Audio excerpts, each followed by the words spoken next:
اب وہ اس کی تو کوئی حیثیت نہیں ہے.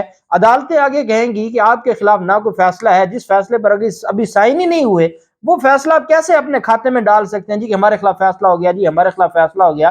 آپ کے خلاف تو فیصلہ ہوا ہی نہیں ہے.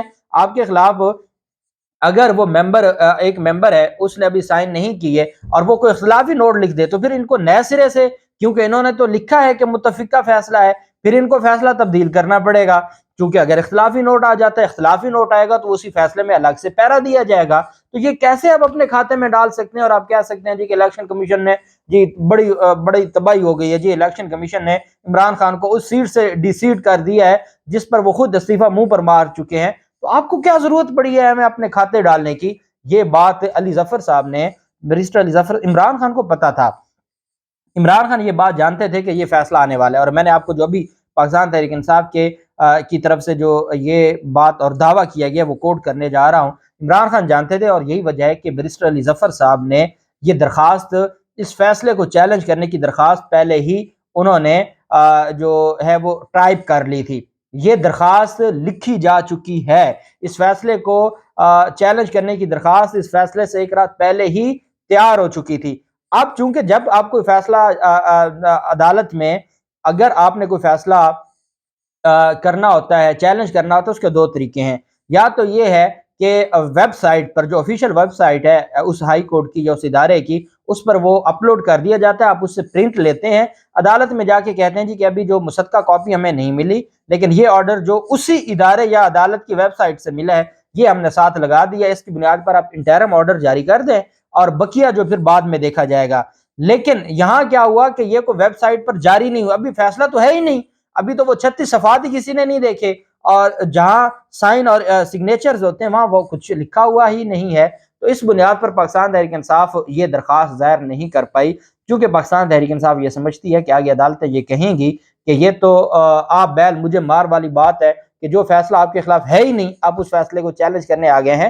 پہلے الیکشن کمیشن کو فیصلے پر عمل درآمد تو تب شروع ہوگا نا، عمران خان ڈی سیٹ یا جو فرمائشی نہلی ہے وہ تو تب شروع ہوگی جب وہ فیصلہ اس پر تمام ججز کے سائن ہو جائیں گے، تب سے وہ اپلیکیبل ہوگا. جب وہ ابھی اپلیکیبل ہی نہیں ہوا، آپ کیوں اپنے کھاتے میں ڈالنا چاہتے ہیں کہ جی ہمیں 63(1)P کے تحت جو نہل کیا گیا ہے اس خاص سیٹ کی حد تک تو ہمیں وہ ختم کیا جائے؟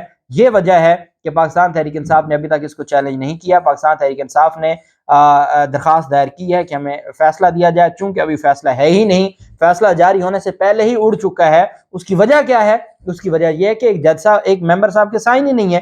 اب کل میں نے آپ کو بتایا تھا کہ ممبر پنجاب نے اس کے اوپر سائن نہیں کیے. یہ کوئی اتنے کاکے نہیں ہیں کہ ایک ممبر بیمار ہے اور اس کی بیماری میں یہ فیصلہ جاری کر دے. یہ ایسا، جب آپ نے 1 ماہ 2 دن اس فیصلے کو محفوظ رکھا تو آپ اتنے بچے تو ہیں نہیں کہ آپ نے جی ڈیٹ اناؤنس کر دی اور ایک جج صاحب کے، ایک ممبر صاحب کے سائن ہی نہیں تھے.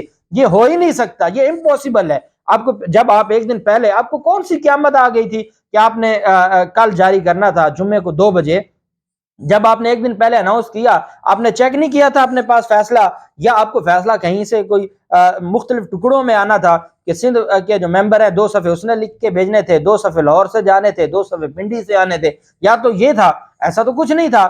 تو جب آپ کو پتا تھا کہ ڈینگی سے آپ کا ایک معزز ممبر بیمار ہے تو آپ کو کیا ضرورت پڑی تھی فیصلہ اناؤنس کرنے کی، جب آپ کے پاس وہ فیصلہ تھا ہی نہیں، آپ کے پاس وہ ڈاکومنٹ ہی نہیں تھا تیار شدہ جس ڈاکومنٹ کی بنیاد پر آپ اناؤنس کر رہے ہیں. تو یہ ساری چیزیں قوم جانتی ہے کہ آپ کی طرف سے جو کیا گیا. اب پاکستان تحریک انصاف کی قیادت اور مراد سعید کی طرف سے ایک پریس کانفرنس کی گئی ہے. مراد سعید کا کہنا ہے کہ الیکشن کمیشن کے ممبران کو عمران خان کے خلاف فیصلہ کرنے کے لیے دھمکایا گیا ہے. مراد سعید نے کہا ہے کہ کچھ دن پہلے ممبر الیکشن کمیشن نے عمران خان کو پیغام پہنچایا. اب مراد سعید جو پاکستان تحریک انصاف کے سینئر رہنما ہیں، جب وہ کوڈ کہہ رہے ہیں تو اس کا مطلب ہے یہ پاکستان تحریک انصاف نے بہت بڑا دعویٰ کر دیا ہے، اور ہم نے جو کل بات کی تھی اس کی توثیق کر دی ہے کہ یہ ایسا معاملہ تھا، اور جو بیماری کی وجہ بنائی جا رہی ہے وہ کوئی وجہ وہ ایسی ہے نہیں. ہم سارا دن عدالتوں میں ہوتے ہیں، ہمیں نہیں پتا بینچ بنتا ہے، فیصلے آتے ہیں، کیسے ایک ممبر کا فیصلہ، دوسرے ممبر کا فیصلہ، تیسرے ممبر کا، یہ کوئی یہ بات ہے کہ ایک بندہ بیمار ہے اس کی وجہ سے فیصلہ نہیں جاری ہوا.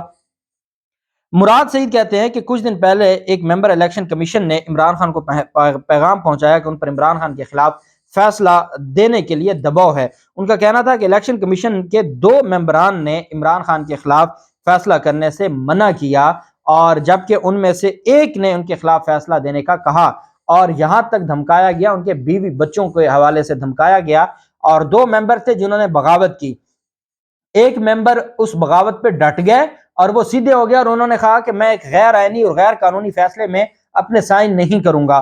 مراد سعید کہتے ہیں کہ ایک جو ممبر صاحب تھے ان کو جب ڈرایا دھمکایا دونوں کو جا رہا تھا، تو ایک کو ڈرا دھمکا کے انہوں نے یہ سارے کا سارا جو فیصلہ ہے وہ دلوا دیا، اور اس فیصلے کی بنیاد پر اب وہ یہ سمجھتے ہیں کہ یہ بہت بڑی جو ہے وہ الیکشن کمیشن نے کھلواڑ کیا ہے، اور عمران خان کے خلاف یہ زبردستی دھمکا کے فیصلہ دلوایا گیا ہے۔ اب اس کی توثیق ہمارے جو بیورو چیف ہیں بول ٹی وی کے اسلام آباد سے صدیق جان، ان کی طرف سے ایک ٹویٹ کیا گیا ہے، کچھ ہی دیر پہلے انہوں نے یہ ٹویٹ جاری کیا ہے۔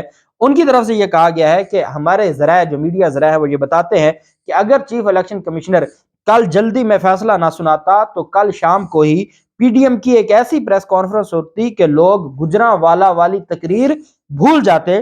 صرف اس پریس کانفرنس کو رکوانے کے لیے جلد بازی میں فیصلہ سنایا گیا ہے، اس وجہ سے تفصیلی فیصلہ ابھی تک جاری نہیں ہوا۔ اسد عمر کی طرف سے بھی کہا گیا کہ کون سی کھچڑی بنائی جا رہی ہے کہ یہ فیصلے ہی نہیں جاری کر رہے، اور پاکستان تحریک انصاف کے وکلا کا یہ کہنا ہے کہ جب تک ہمارے پاس کوئی فیصلہ آئے گا نہیں، بھلے وہ ویب سائٹ سے مل جائے، کوئی تو یہ جاری کریں تاکہ ہم اس کو چیلنج کریں۔